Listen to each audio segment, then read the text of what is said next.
자, 우리 행정법 오늘 이제 7월부터 이제 첫 시간 진행이 됐어요. 이제 다 내년 시험부터는 행정법이 이제 필수잖아요, 그죠? 네. 직렬은 좀 다 다르죠. 응? 일반 행정 직렬을 제일 많이 하죠. 일반 행정 직렬 아닌 분 누가 있죠? 응? 아, 교육행정직 또. 교육행정직. 예. 교육행정직이면 이제 행정법 총론하고 그다음 뭐야 교육학개론 이렇게 보죠. 국어, 영어, 국사는 다 필수고 똑같이. 근데 어떤 느낌이세요? 행정법 하면은 좀 어려울 것 같다 이런 느낌 있어요? 어떤 생각? 어떤 느낌이 있어? 네? 재밌을 것 같아요. 사람 반응이. 그러니까 이제 일단은 법이라는 걸 어렵다고 느끼는 사람들이 많아 일단. 응? 근데 하다 보면 재미를 느낄 거예요. 응? 그래서 어렵다고 느끼는 거는 용어가 좀 생소한 용어들이 많이 나와서, 응? 그리고 이제 우리 현실에서 일어나는 일들을 이제 압축적으로 표현하잖아, 단어로. 그러다 보니까 이제 좀 추상적이고 압축된 용어가 사용되니까 이제 그게 조금 생소한 데다가 그게 좀 어렵게 느껴지지. 뭐 이 행정이라는 거 기본적으로 뭐 행정기관하고 국민 사이에 뭐 세금 부과서부터 뭐 영업정지 조치 뭐 이런 거에 대해서 이제 일상생활에서 우리가 많이 접하는 일이에요. 응? 그러니까 사람 사는 일을 갖고 이제 설명을 하고 그거에 대해서 뭔가 이제 행정기관하고 국민하고 뭔가 다툼이 일어나면 그걸 또 법에 따라 법을 해석해서 판정을 하고 뭐 이런 거란 말이야. 그러니까 다 우리 사람 사는 일 얘기인데 그걸 이제 현실에는 너무 다양하고 이제 길게 얘기할 수 있는 부분을 간단하게 용어를 이제 추상적인 용어로 표현하고 근데 그 용어를 알아야 이제 그 문장을 이해하니까. 응? 예, 그런 면에서 그 용어가 좀 생소한 느낌이 있긴 있지만, 그래서 이제 처음에는 좀 어렵다고 느낄 수는 있는데 용어 때문에. 근데 이제 한번 이렇게 전체적으로 뭐 얘기하나 이렇게 듣고 난 다음에 두 번째 이제 공부를 뭐 이렇게 한번 볼 때는 이제 용어 뜻을 아니까 조금 더 쉽게 받아들일 수가 있어요. 응? 그래서 여러분들이 처음에 공부할 때는 너무 이렇게 세세한 것까지 막 이렇게 내가 완벽히 알아야 되겠다 이렇게 욕심 부릴 필요는 없어요. 공부라는 게 이렇게 이제 차근차근 단계를 밟아 나가는 거니까 처음 하는 단계에서는 기초적인 것만 좀 익히고, 응? 그렇게 이제 처음에 너무 많이 욕심을 부리면 처음부터 뭐 꼼꼼하게 완벽하겠다 그러면 금방 지쳐. 우리가 이제 1년 동안 공부를 해서 내년 시험에 대비하는 거니까 차근차근 그렇게 진행하도록 합시다. 물론 교재에는 어렵고 세부적인 내용도 이제 쓰여 있지만 그런 부분들은 처음에는 좀 빼고, 그지? 그렇게 이제 진행을 하도록 하겠습니다. 우리가 이제 그 시험 과목이 행정법이 아니고 행정법 총론이라 그래. 그지? 그러면 행정법 총론은 행정법의 일부분을 차지하는 거야. 그래서 그 행정법이라고 하면은 이제 행정법 총론하고 행정법 강론 이 두 개의 파트를 합쳐서 이제 행정법이라고 그러는데 강론이라고 하는 파트는 우리 시험범위, 구급 시험범위에서는 제외시켰어요. 응? 그래서 이제 행정법 전체 중에 총론이만 시험법인데 총론이 말하자면 이제 한 75%를 차지하는 거야. 응? 강론은 이제 7급 이상 시험에서는 강론까지 포함해서 시험을 봅니다. 그래서 보통 이제 우리 시험법에서 제외되는 강론이라는 부분에 일단은 우리가 이제 행정법이라는 영역이 행정에 관한 조직, 행정을 행하는 조직, 그러니까 우리가 정부 조직법 이런 법 있잖아. 그래서 뭐 대통령, 뭐 국무총리, 각부 장관, 우리 행정부 조직이 어떻게 돼 있는가, 응? 뭐 이런 것에 관한 부분이 있고, 그 다음에 그러니까 행정법이라는 게 행정 조직에 관한 법, 그 다음에 국민한테 행해지는 행정 작용에 관한 법, 그리고 이제 행정 작용과 관련해서 국민하고 다툼이 나면 국민이 어떻게 구제받을 수 있는지를 정한 행정 구제에 관한 법, 이렇게 크게 세 영역인데 행정 조직에 관한 법은 이제 제외야. 구급 시험법에서는. 그래서 행정 작용에 관한 법하고 행정 구제에 관한 법, 요게 이제 우리 행정법 총론 범위예요. 그렇게 이해하면 돼요. 그래서 행정법에 대해서 기초 얘기는 아마 이제 뭐 지난 6월 중에 한 3번 정도 언급을 했어서 그건 아마 여기 굳이 따로 할 필요는 없을 것 같아. 그래서 바로 그 공부 내용으로 들어가 보겠습니다. 오늘은 이제 뭘 공부하냐면 첫 번째로 이제 오늘 지금 이 시간에 공부할 게 뭐냐면 행정법의 대상. 행정법의 대상이 뭐냐? 행정법의 대상이 뭐예요? 행정법이 적용되는 국가 작용. 어떤 작용이냐면 행정작용이에요. 행정작용. 응? 행정법의 대상이 되는 국가 작용은 행정에 관한 법, 행정법의 적용을 받는 국가 작용은 행정이야. 행정. 그러면 혹시 여기 행정학을 어저께 들었던 사람은 뭐 보니까는 행정학에서도 행정이란 뭐냐, 행정의 개념부터 공부하고 들어가대. 근데 행정학에서 파악하는 행정하고 행정법에서 파악하는 행정하고 좀 다른 각도에서 파악을 해요. 응? 자, 그러면 이 오늘날은 우리가 이제 국가 작용을 어떻게 나눠? 삼권 분립하잖아. 그래서 국가 작용 어떻게 나눠? 입법 작용, 행정 작용, 사법 작용 이렇게 나눈단 말이야. 응? 삼권 분립을 해서 서로 다른 국가기관이 이 국가의 작용을 나눠서 맡아도록 하죠. 그 이유는 이제 모든 국가의 권력이 국가 작용을 할 수 있는 권한 내지 권력이 한 사람에게 권력자에게 집중되면 이 통제하기가 힘들어져서 국민의 자유 권리가 막 침해될 우려가 있어. 멋대로 막 행사하면. 그래서 국가 권력을 나눠서 서로 다른 기관이 맡아보게 하고 견제하게 만드는 거예요. 그 목적은 국민의 자유 권리를 보장하기 위한 거예요. 국가 권력의 횡포로부터. 그러면 우리가 이제 첫 번째로 공부할게요. 행정법의 대상은 국가작용 중 행정인데, 그러면 행정작용이란 어떤 작용을 말하느냐 이 얘기를 하는 거고, 입법작용이나 사법작용하고는 어떻게 다른 거냐 요거 얘기하는 거예요. 오늘 요 첫 시간에 요 주제는 시험에 매번 나오는 건 아니고 아주 가끔씩 내는 영역. 그러면 자, 행정이 뭐냐 하고 행정의 개념을 물어봐. 행정이 뭐냐고 물어봤더니 어떤 친구는 이렇게 대답을 해. 행정기관에서 하는 활동들, 행정기관이 하는 조치들이다. 행정이다. 그걸 또 물어봤어. 그러면 입법작용이란 뭐냐 물어봤더니 뭐라고 말하겠어? 응? 행정을 행정기관에서 하는 활동이 행정작용이라고 이렇게 대답을 했다면 입법작용이 뭐냐 물어보면 뭐라고 답하겠어? 입법부에서. 그 입법부 또는 어떤 사람은 국회 이렇게 말하는데 입법부, 국회에서 하는 모든 활동이 입법이다. 입법작용이다. 그럼 또 물어봤어. 그럼 사법작용은 뭐냐? 그럼 뭐라고 답하겠어? 사법부, 쉽게 말하면 법원에서 하는 모든 활동. 좀 웃기는 것 같지만 정확한 대답이야. 근데 하나의 기준을 가지고 답한 거야.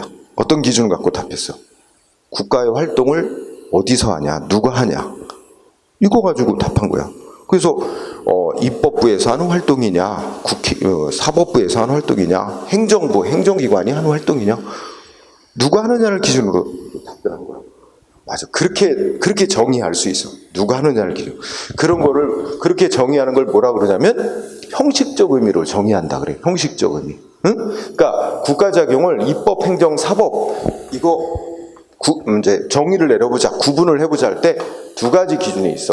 형식적 의미로 이제 정의를 하는 방법. 근데 형식적 의미는 아까 말한 대로 뭘 기준으로 답하는 거야? 국가의 활동, 국가의 작용을 어디서 하냐? 국회가 하냐? 행정부에서 하냐? 사법부에서 하냐? 즉 말하면 담당 기관이 어디냐를 기준으로 이제 정의를 하는 거예요. 그러니까 형식적 의미에서 행정 그러면 행정부에서 하는 모든 활동, 즉 법이 행정기관에게 하라고 정해놔서 행정기관이 하고 있는 활동을 행정작용 이렇게 말하는 거예요. 응? 무지 단순하지? 자, 이렇게 정의하는 방식이 하나 있어. 그런데 이렇게 정의했더니 어떤 학자가 비판을 해. 아니, 그러면 이런 거는 어떻게 파악할 거냐? 예를 들어서 자, 우리 국회에서 국회에서 만드는 법을 법률이라 그래. 응? 법의 종류가 여러 개 있는데 국회에서 만드는 법을 법률. 우리가 이제 이렇게 국회에서 법률을 제정해. 그러면 이거 뭐라 그러지? 이거 뭐라고 할까? 형식적 의미에서 따지면 이거 뭐라고 그냥 간단히 말. 이거 우리가 보통 뭐라 그래? 입법작용이라고 한다고. 법을 만드는 작용을. 응? 그런데 대통령도 법을 만들어요. 만들 수 있게 돼 있어서. 그럼 대통령이 만드는 법을 우리가 대통령령이라고 칭하거든. 대통령령 제정해. 그러면 이거 뭐라고 말하겠어? 이거 지금 형식적 의미로 얘기하는 거야 지금. 누가 하느냐? 여러분 대통령은 행정부에서 최고 높은 기관이야. 그러면 이거 행정기관이 하는 거야. 그 뭐라 그러겠어요? 행정기관이 하잖아. 행정이라고 하겠지. 그지? 응? 그 다음에 또 예를 들면 우리 대법원장도 이게 이제 법을 만들 수 있거든? 근데 대법원장이 만드는 법은 대법원 규칙이라고 또 이렇게 불러요. 자, 이것도 내용을 보면 법을 만들고 있어요. 그런데 누가 만드냐 기준으로 보면 대법원장이 만들어서 법원에 속한, 사법부에 속한 기관이 만들잖아. 그럼 이것도 뭐라 그러겠어? 사법. 응? 그러면 다 이 형식적 의미로 따지면 이 안에 이 뭐 하는지는 안 따지고 누가 하냐만 따지는 거야. 누가 하냐. 응? 누가 하냐만 기준으로 따지면 이렇게 국회에서 하니까 입법, 행정부의 최고 높은 기관 행정기관이 하니까 행정, 사법부에 속한 대법원장이 하니까 사법. 형식적 의미는 그런데 근데 이 하는 일들을 보자. 하는 일들을 보니까 다 법을 만들고 있어. 그럼 다 똑같은 내용, 똑같은 성질의 행위를 하는 거잖아. 똑같은 성격의 행위를 하는데 국회에서 만들면 입법이라고 그러고, 응? 행정기관이 만들면 행정이라고 그러고. 좀 이상하다. 따라서 이제 다른 각도에서 정의를 해보자. 그러니까 누가 하느냐를 따지지 말고 요거 하는 일의 성격을 보자는 거야. 응? 이거 이제 국가가 행하는 작용의 성질을 기준으로 따져보자. 성질 기준으로 따지는 게 형식적 의미가 아니라 이제 실질적 의미로 파악하자는 거야. 그래서 실질이라는 게 이제 내용을 뜻하는 거야. 실질적 의미로 파악을 해볼 필요가 있다. 응? 실질적 의미로 따지는 건 요거야, 요거. 하는 일의 성격. 누가 하느냐는 신경 안 써. 하는 일의 성격을 보니까 이거 다 똑같은 성질의 작용을 하고 있다. 다 법을 제정하고 있다. 그러면 실질적 의미에서는 이건 이제 국가 작용의 성질을 가지고 나누자 하는 거죠. 그러면 자, 요 노란색은 이제 실질적 의미로 따지면 이거 다 뭔데? 실질적 의미로는 법을 만들고 있어요. 응? 그러니까 이거 실질적 의미에서는 입법이라고 해야 되는 작용들이다. 그렇다면 다 똑같은 작용을 하는데 누가 하느냐를 갖고 다 입법, 행정, 사법 이렇게 나누면 이거 좀 이상한 부분이 있다. 그지? 그래서 이렇게 실질적으로 파악할 필요가 있다. 이렇게 두 가지 이제 입장이 있는 거야. 응? 자, 그러면 결론적으로 그래서 여러분들이 이제 형식적 의미는 알았을 거야. 여러분들 교재로 가보자. 형식적 의미로 보면 자, 여러분들 교재 8쪽에 보면 8쪽에서 공부할 부분은 까만색 네모 박스 2번 행정의 개념 있지? 여기가 이제 가끔 시험에 이제 내는 영역으로 두 가지 거기 나와 있지? 형식적 의미로 정의하는 거, 그지? 실질적 의미로 정의하는 거. 그러면 형식적 의미는 지금 뭐 거기 써 있는 거 여러분들 읽어보면 다 알아. 지금 내가 얘기했으니까, 그지? 실질적 의미로 정의하면 거기 밑에 표 또 이렇게 표 안에 표 그려놨지? 자, 입법은 간단히 읽어보면 뭐야? 일반적이고 추상적인 법을 제정하는 작용이야. 응? 일반적이면서 추상적인, 그러니까 입법하면은 뭐라고 생각하는 거야? 법 만드는 작용. 그런데 법은 기본적으로 일반적이면서 추상적인 성격을 갖고 있어. 여기서 일반적이란 말은 모든 사람에게 적용된다는 거야. 일반적으로 다 모든 사람에게 적용되고, 추상적이란 말은 이제 어떤 특정한 사안에만, 특정한 사건에, 특정한 사람에게만 적용되는 게 아니라 법을 만들면 어떻게 되지? 법에 해당하는 사람 있으면 누구한테나 다 적용되는 거지. 그런 거를 불특정 사건에 불특정 다수 국민에게 적용되는 성격을 추상적이라 그래. 좀 그런 말이 있지만 여기서 그냥 법을 만드는 작용이다 이런 정도로, 그지? 그 다음에 행정은 어떤 성격을 갖고 있어? 그럼 만들어진 법에 해당하는 일이 생기면 그 법에 해당하는 사람한테 집행하는 거야, 적용. 그래서 행정하면 두 개 단어만用돼요. 여기서 행정은, 실질적인 행정은 첫째 뭐 하는 작용이죠? 법을 집행하는 작용이야. 응? 법을 집행. 그 다음에 거기다 하나 단어를 좀 추가하면 구체적인. 응? 거기 구체적. 동그라미 1번 있잖아요. 행정에서. 응? 구체적. 구체적인 성격을 갖는 거야. 그리고 법을 집행하는 작용이다. 응? 사법은 어떤 작용이야, 그러면? 사법은 거기 몇 줄차야? 첫째 줄 끝에 무엇이 법인가를 선언하고 판단해서 뭐예요? 분쟁을 해결하는 작용이야. 그러니까 이제 싸움이 나면 신청을 해. 법원에 가서 누가 맞는지 판정해달라. 그럼 신청받은 기관이 법을 해석, 적용해서 법은 이런 의미고 이에 따르면 누구 말이 맞다. 선언을 해서 싸움을 해결하는 그런 작용을 사법작용이라고 한다. 그지? 주로 많이 법원에서 하겠지. 재판. 그죠? 자, 그래서 어제 뭐 뉴스 하루 종일 나온 그게 재판한 거 나왔잖아.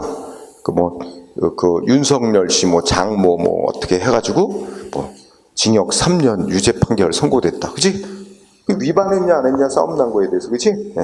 그래서 자, 그렇다면 우리가 이제 여러분들이 요거 돼. 지금 이제 형식적 의미, 실질적 의미 요거에 대해서 공부를 요거 알아두면 되는 거야.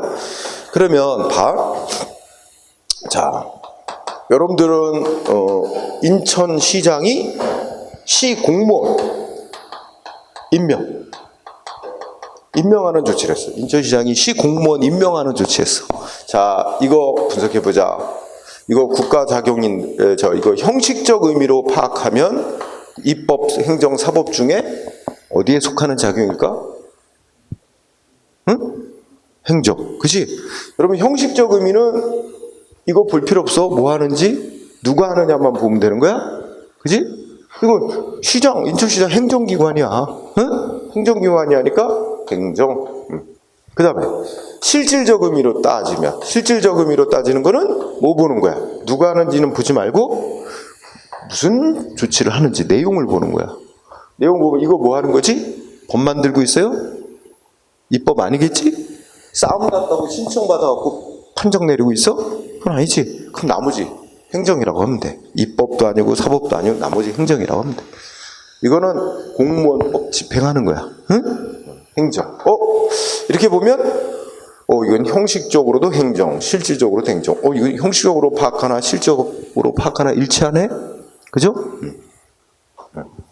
그 다음에 우리 교육행정직 준비하는 사람들, 교육행정 공무원은 누가 임명하지? 인천시 교육감이 임명합니다. 응? 시 교육감이 뭐야? 교육공무원 임명하는 거 어떻게 돼? 똑같이. 응? 교육감도 교육에 관한 행정기관이야. 그러니까 이거 똑같아. 형식적으로도 행정, 실질적으로도 행정. 그지? 이렇게 일치하죠. 응? 그 다음에 우리 이제 인천에도 이제 구청장들이 많잖아? 여기 미추홀 구잖아, 이게? 미추홀 구청장이 뭔가 법 위반한 영업자가 있다 해서 영업 정지시켜. 구청장이 영업 허가를 내주고, 뭐 영업 정지를 시키고, 뭐 위반했다고 이런 조치들 한다. 그러면 이런 조치는 영업 정지 처분 이렇게 표현하는데, 자, 이런 조치는 형식적으로 따지면 뭐야? 구청장도 행정기관, 행정. 실질적으로 따지면 뭐야? 응? 실질적으로 따지면 우선 법 만드는 거 아니겠지? 입법 아니야? 분쟁 사건 났다고 신청받아서 판정하냐? 아니야. 이거 현실의 구체적인 사건에 대해서 있는 법을 집행하는 작용이에요. 적용 집행. 이것도 행정. 그지? 이렇게 보면 다 형식적으로나 실적으로나 다 행정인 것 같지? 아닌 것들도 있다고. 그래서 이제 이런 것도 예를 들어보자. 뭐가 있냐면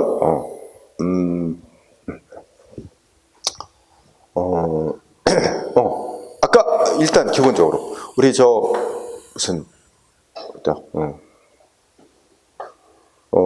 우리 장관 중에 행정안전부 장관이 있어. 응? 행정안전부 장관. 장관이 법 만드는 게 있어.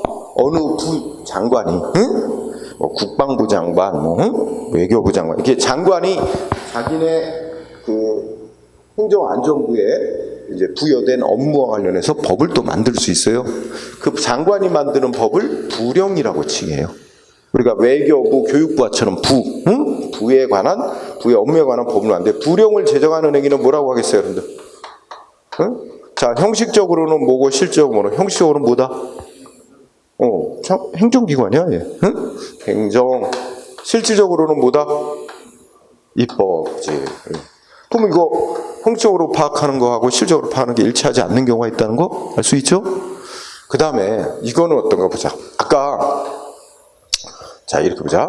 우리 인천에 있는 뭐 미추홀 구청장이 A라는 사람한테 영업정지 조치를 했어. 영업정지 처분을 했어. 구청장이 A라는 사람한테 영업정지. 그랬더니 A가 억울하대. 이 영업정지 시킨 조치 법에 위반된대. 억울하다 그러면서 뭐해? 응? 이거 위법이니까 없애달라, 취소해달라. 이래가지고 싸워가지고 이제 방법 중에 하나가 구청장을 감독하는 상급기관이 있어. 인천시장이야. 응? 그래서 여기다 인천시장 소속으로 이거 판정 내려주는 기관이 있는데 이름이 행정심판위원회라고 이름이 있어. 응? 여기다가 구청장이 한 영업정지 처분 이러이러해서 위법한 것이니까 취소해서 없애달라 신청을 해. A가 응? 신청을 해.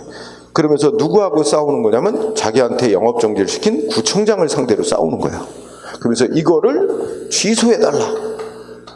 이런 걸 뭐냐면 법원에다 신청하는 건 행정소송한다고 말해. 소송. 근데 이제 상급기관에다가 판정해달라고 신청하는 건 행정심판을 청구한다 그래요. 그래서 내용적으로 이제 취소해달라. 이러이래서 위법이니까 취소해달라고 신청. 그러면 신청받은 인천시 행정심판에서 심사해가지고 이거 위법인가 아닌가 판정을 내려요. 그 판정을 내려주는데 이거를 재결이라고 불러요. 재결. 응? 용어가.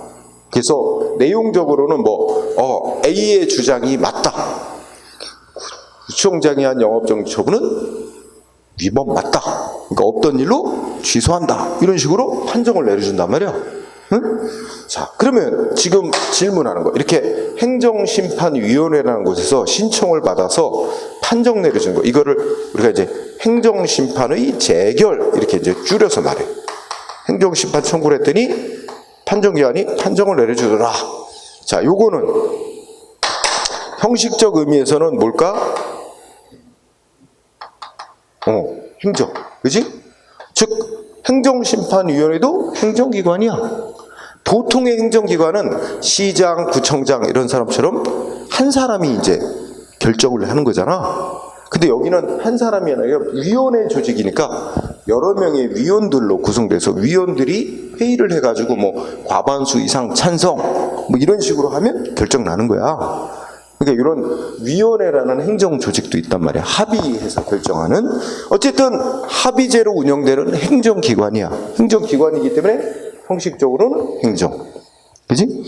실질적으로는 뭐야? 실질적으로.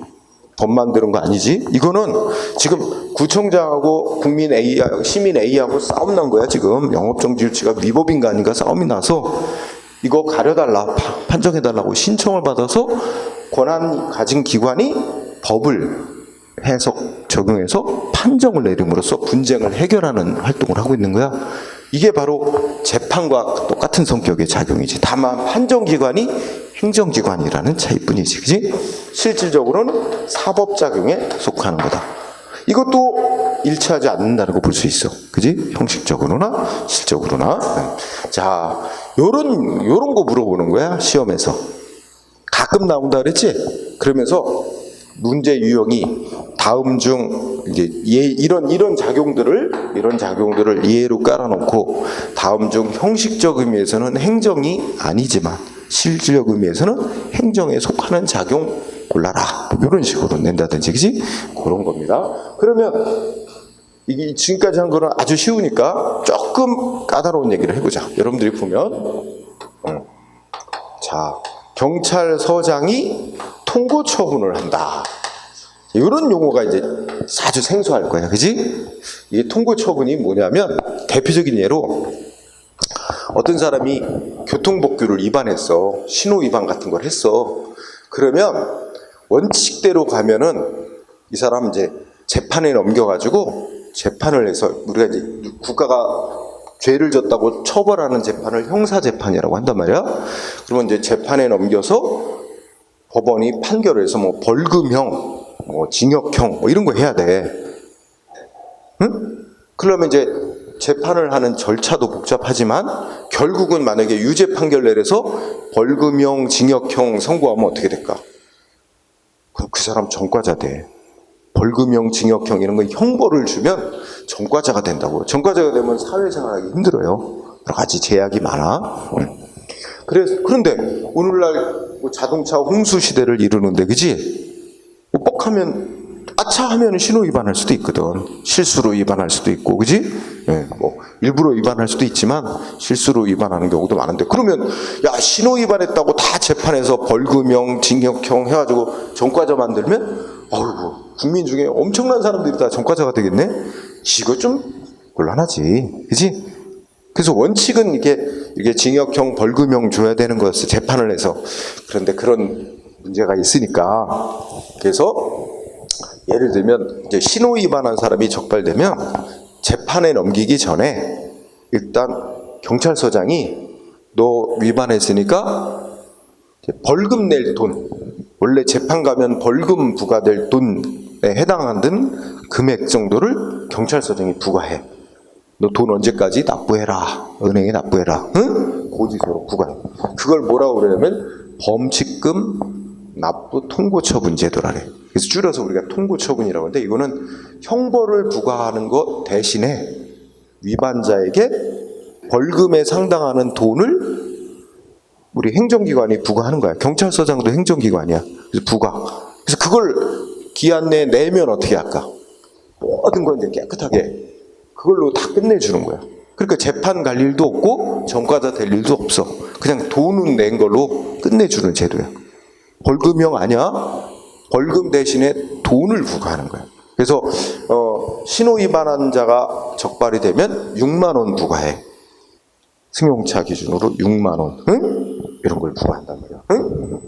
그래서 그냥 기한 내에 내면 끝. 그런데 상대방이 승복을 못 하겠대. 6만 원 납부해라. 통고 처분이라고, 범칙금 납부해라고. 근데 상대방이 승복을 못 하면, 그럼 상대방은 안 내고 가만히 있으면 돼. 그래, 내라는 기간까지 안 내고 가만히 있으면 그 기간 지나면 경찰서장이 돈 납부하라고 통고 처분했던 건 없어지면서 그러면 원칙대로 가는 거지. 원칙대로 가면 어떻게 돼? 이제 재판에 넘기는 거야. 그래서 재판 가서 싸우는 거지. 나는 위반한 적 없다. 뭐가 잘못됐다. 싸워서 이기면 무죄. 지면 뭐해? 벌금형. 응? 전과자 되는 거지. 그러니까 자신 있으면 안 내고 재판 가서 싸우고, 뭐 자신 없으면 위반한 거 인정하면 그냥 서장이 돈 6만 원 내라 할 때 그냥 내면 끝나는 거야. 재판 갈 일도 없고 전과자 될 일도 없고, 그지? 예, 그런 제도야. 그래서 많은 국민들이 전과자 되는 걸 방지하고, 뭐 복잡한 재판 절차 안 거치게 하고, 간단하게 위반자를 이제 제재하는 조치가 통고 처분이라는 제도야. 그러면 자, 우리 본론 들어와서, 이거는 우리가 지금 공부한 대로 형식적 의미에서는 입법, 사법, 행정 중에 어디에 속하는 작용일까? 행정. 이거 행정기관이라고 그랬잖아. 응? 행정. 그 다음에 실질적으로는 어디에 속하는 작용일까? 입법은 아니겠지? 법 만드는 건 아니니까? 행정 아니면 사법인데, 그지? 근데 이거는 말하자면 원래는 이거 뭐로 가야 되는 거였지?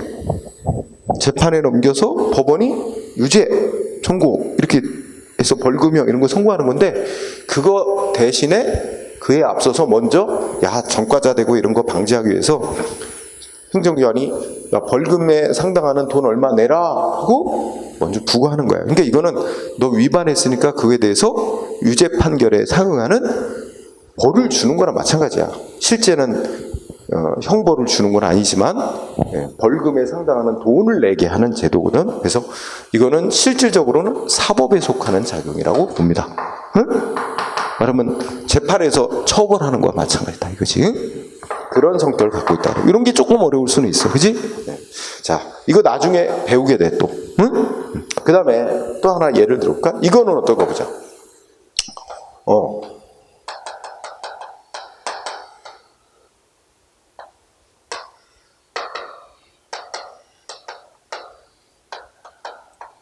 이 조치는 뭘까? 형식적 의미, 실질적 의미. 이 조치는 뭘까? 형식적, 실질적. 형식적으로는 뭐야? 입법, 사법, 행정 중에.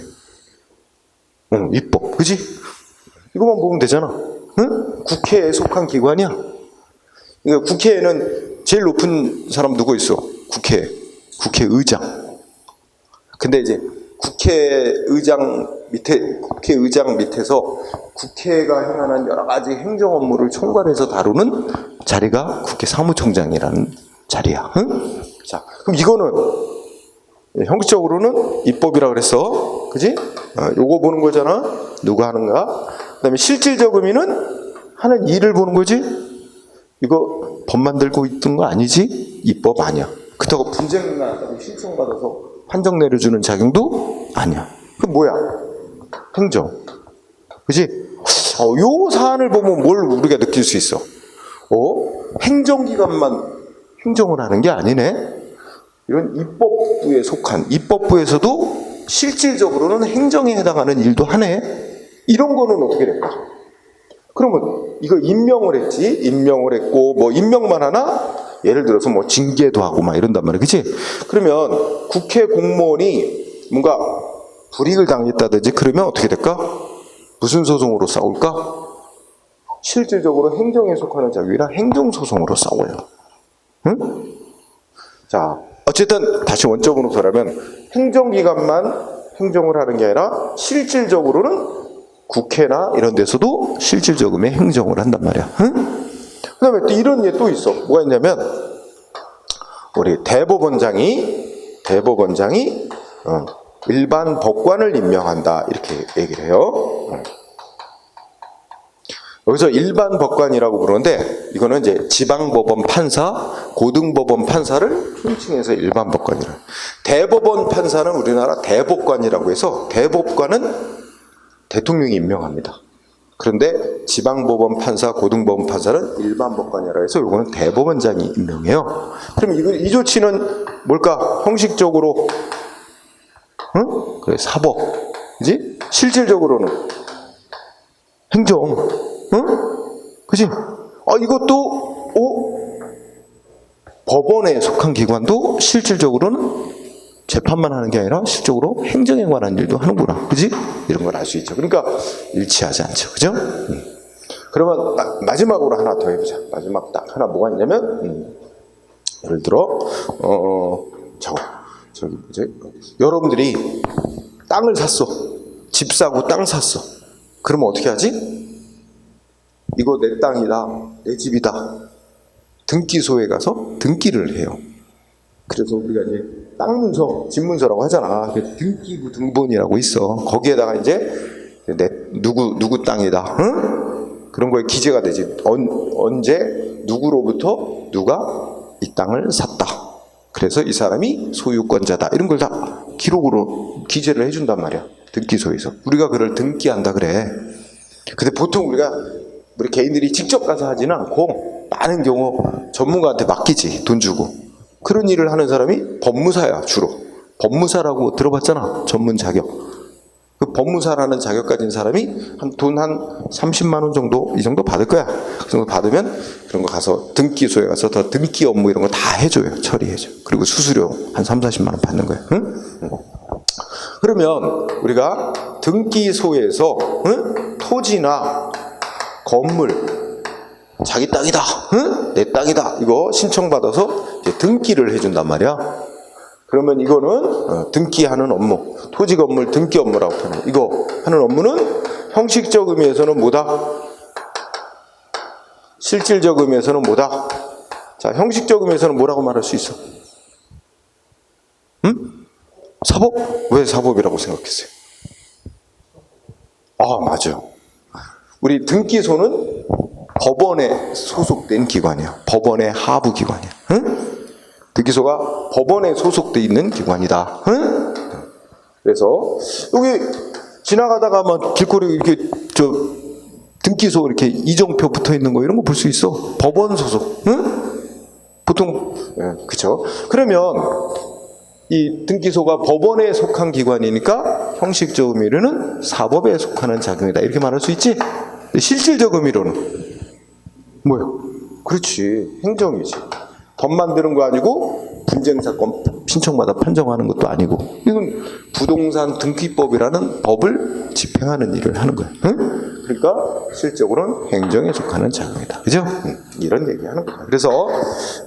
그래서 이제 지금 한 얘기들의 그러니까 여러분들 오른쪽에 9쪽에 올라가면 위에 표 그려졌잖아. 형식적 의미에서와 실질적 의미에 따라 국가작용을 이렇게 파악한 거 있지?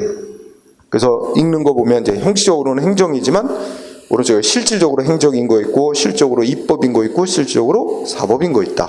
또 형식적으로는 입법이지만 실질적으로 행정에 속하는 게 있고 실질적으로 사법에 속하는 거 있다. 이런 식으로 그지?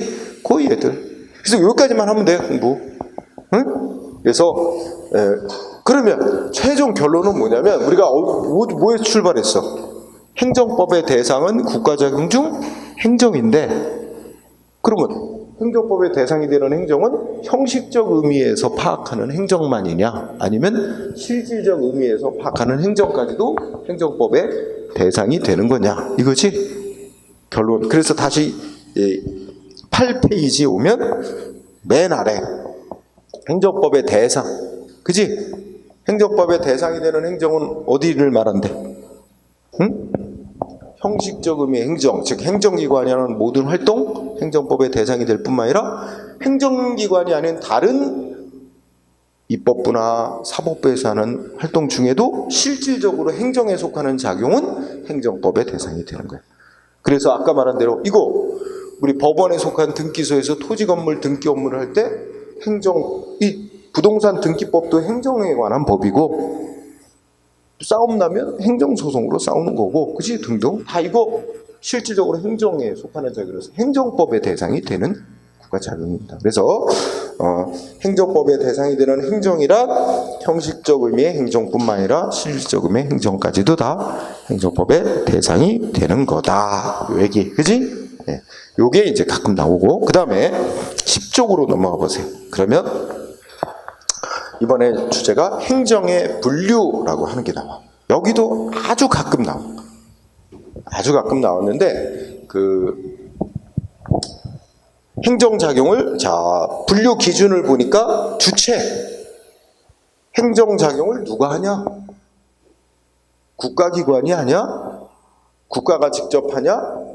아니면 국가가 지방자치단체, 국가가 인천시한테 이런 행정 업무를 처리해라 하고 권한을 줘서 지방자치단체가 하냐? 또는 민간단체나 개인에게 행정 업무 처리하도록 권한을 줘서 민간이 처리하게 하냐? 뭐 이런 거에 따라서. 그치? 그래서 우리가 주체 가지고 나누면 어떻게 돼? 국가행정, 자치행정, 위임행정 이렇게 세 가지로 또 나눌 수 있고 내용은 어려운 거 하나도 없어. 그 다음에 두 번째는 목적을 기준으로 보면 국가 목적적인 행정, 사회 목적적인 행정 또 이렇게 구분한 게 있대요. 요새는 잘 안 쓰이긴 하지만 여기서 국가 목적적 행정이란 국가라는 공동체가 국가가 존립되고 유지되기 위해서 필수적으로 있어야 되는 행정작용이 4가지가 있대. 국가가 존립되고 유지되기 위해서는 첫 번째 뭐가 있어야 돼? 외적으로 또 방어가 있어야 돼. 존립이 돼야 되니까. 그러니까 외적으로 또 방어하는 뭐가 있어야 돼? 군사행정이 있어야 돼. 국방. 응? 그 다음에 또 국가 내부의 사회 질서를 또 유지해야 되겠지. 그치? 그런 거 있어야 되고 그래서 뭐가 있어야 돼? 응? 우리가 국가 목적적 행정 작용으로서 거기 4가지 들어져 있어. 재무행정, 외무행정, 군사행정, 사법행정. 그지? 군사행정은 여기 있고, 그 다음에, 우리가 국가라는 공동체가 외적하고 맨날 전쟁만 하고 싸우기만 하나? 외교적 협상도 해야 되니까, 그지? 외무 행정이 있어야 되고, 외무를 하거나 군사 행정을 하거나 다 돈이 써야 됩니다. 그래 세금도 걷고, 그죠? 국민들한테 세금도 걷고 집행도 하고 해야 되지? 재무 행정, 응? 그리고 국가를 뒤집어 엎으려고 하는 어떤 세력들이 있다. 그러면 그런 사람들을 처벌하고 이런 일도 해야 되겠지? 국가의 존립이 유지되기 위해서는. 응? 그러니까 그런 게 사법행정. 그래서 앞글자 따서 재외군사 그런 식으로. 나머지는 이제 사회 목적적 행정은 국가 내부의 사회 질서를 유지하고 국민들의 사회 복지를 증진하는 거. 그래서 크게 두 가지야. 질서 유지하는 거. 내무행정인데, 크게 말하면 내무행정인데, 내무행정을 크게 둘로 세분화할 수 있어. 질서를 유지하는 거. 그걸 경찰행정이라고도 해. 그리고 복지를 증진하는 거. 응? 구성원들의 이렇게 나눌 수 있다는 거지. 그 다음에 국민한테 행정작용을 할 때 수단을 기준으로 하면 국민한테 강제적인 수단을 쓰는 게 있고 비강제적인 수단을 쓰는 거. 그치? 강제적인 수단은 뭐 세금 내라, 영업하지 마, 영업 정지시키고 막 이런 거잖아. 그치? 건물 강제 철거하고 막 이런 거. 그래서 그 권력적인 행정이 있고 비권력적인 행정이죠. 비권력적 행정은 국민하고 합의해서 계약을 맺고 한다든지, 응? 아니면 국민한테 권고하고 협조 요청한다든지 뭐 이런 작용들이 있어. 응? 권력적, 비권력적 이렇게 나눌 수도 있고, 또 내용으로 따지면 뭐 질서 행정, 급부 행정 뭐 이런 식으로 나눌 수 있대. 응? 그 다음에 효과. 국민에게 어떤 행정작용을 해서 국민한테 어떤 효과를 발생하느냐에 따라서 국민한테 이익 주는 행정이 있고 수익적 행정, 국민한테 이익 주는 거. 응? 대표적으로 뭐 세금을 면제해 준다든지 허가를 내준다든지, 그지? 그 다음에 국민한테 불이익 주는 거, 침익적 행정이라고 해. 응? 그 다음에 뭐야? 행정 조치를 했는데 어떤 국민한테는 이익이 되고 어떤 다른 국민한테는 불이익이 되고 두 가지 효과를 같이 가져오는 것도 있어. 그런 걸 복효적인 행정 또는 이중효과적인 행정 이렇게 표현한다. 그래서 국민에 대한 효과를 기준으로 나눌 때는 수익적, 침익적, 복효적 이렇게 나눈다. 그지? 복효적이란 말 이해하죠? 응? 이중적인 효과를 가져온단 말이야. 응? 그 다음에 법 형식. 그러니까 행정을 할 때 이제 그 근거로 삼고 따라서 그 하는 법에 보통은 우리가 이제 행정은 헌법과 행정법에 따라서 합니다. 그런 걸 우리가 공법상의 행정이라고 그래. 헌법과 행정법을 공법이라고 생각하면 되는 거예요. 응? 그래서 그 공법에 따른 행정이 있지만 행정 중에는 민법, 사법하면 대표적인 법이 민법이라고. 여기서는 한글로 사법할 때는 이게 이제 헷갈려지지만 우리가 이제 아까 국가작용을 입법, 행정, 사법할 때는 한자말이 뭐야? 이런 사자를 쓴단 말이야, 그지? 그런데 우리가 이제 또 국가의 법을 나눌 때 공법, 개인 사자를 쓰는 사법 또 이런 구분이 있어요. 응? 아마 국어에서는 이게 발음을 달리할 거야. 뭐 장음, 단음, 암 그다음에 법이라고 하는지 법이라고 하는지, 그지? 그래서 이거 이 공법, 사법 할 때 나는 자연스럽게 발음이 여기 사법 이렇게 되더라고. 여기 입법, 행정, 사법 할 때는 사법 이렇게 되는데 이게 맞는지 틀린지 모르겠어. 여러분들 국어에서 배우겠지. 어쨌든 이렇게 할 때는 이게 국가의 법을 둘로 크게 계열로 나눈 거야. 그래서 이거는 주로 공익, 응? 개인의 이익이 아니라 공익과 관련이 높은 법, 응? 공익 실현과 관계가 큰 법으로 이제 헌법, 행정법 이런 법들이 여기 속해. 응? 사법. 이 개인 사자를 쓰는 사법은 대표적인 게 민법이야. 응? 이게 이제 개인들 간의 사적인 이해관계, 응? 여기에 대해서 적용되는 법이 사법이란 말이야. 응?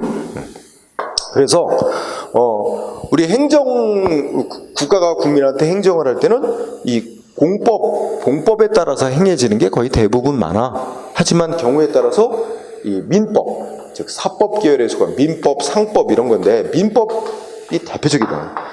사법에 따라서 하는 것도 있어.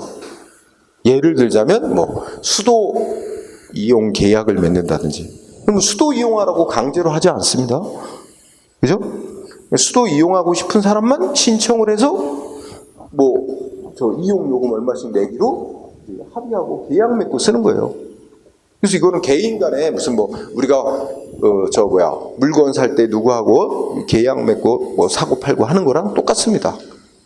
국가가 뭐 특별히 강제하는 것도 아니고, 응? 그래서 이런 건 민법에 따라서 행해지는 행정도 있어. 그런 거를 사법상의 행정 이렇게 말한다는 얘기예요. 그래서 뭐 행정의 분류 아주 가끔, 응? 아주 가끔 쓰이는 예. 그래서 우리가 첫 시간은 이렇게 행정의 개념 파악, 행정법에 대해서 행정의 의, 그 다음에 행정은 이런 기준에 따라서 여러 기준에 따라서 이렇게 분류하기도 한다.